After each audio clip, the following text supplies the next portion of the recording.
The Stag in the Silver Spring. Deep in the heart of the Emerald Woods lived a stag named Sir Nun. He was a proud creature who spent his days wandering through the tall ferns and ancient oaks.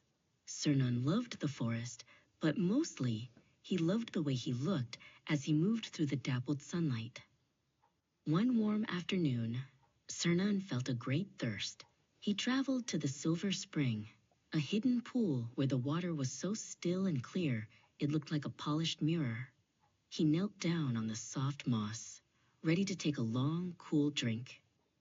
Before he drank, Sir Nun caught sight of his own reflection. He froze in awe. "My word," he whispered, his breath rippling the water.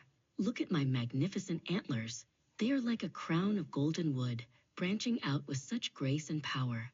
I am surely the most beautiful king of the woods." But then, Sir Nun's eyes drifted down to his legs.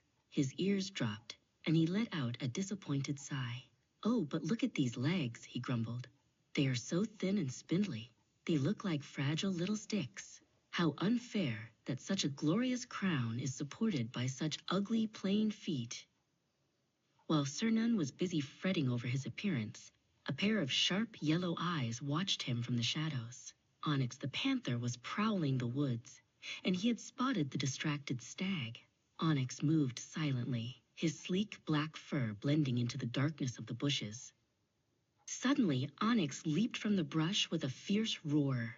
Sir Nun's heart jumped into his throat. He didn't have time to admire himself anymore. He turned and bolted, his instinct for survival taking over. Sir Nun raced across the open meadow. Those thin, spindly legs he had just mocked were now moving like lightning.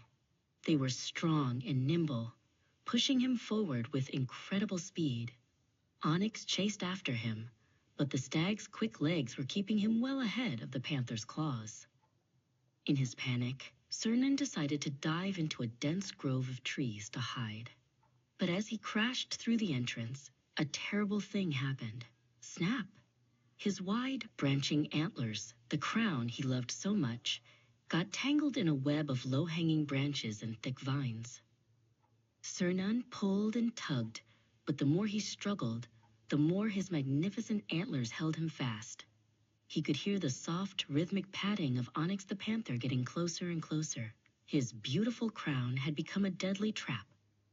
With one final, desperate heave, Sir Nun's strong legs kicked against the ground. The branches cracked, and he wrenched himself free just as Onyx lunged. Sir Nun vanished into the deep forest, safe at last. He realized then that the legs he was ashamed of had saved him, while the antlers he boasted of had nearly cost him everything.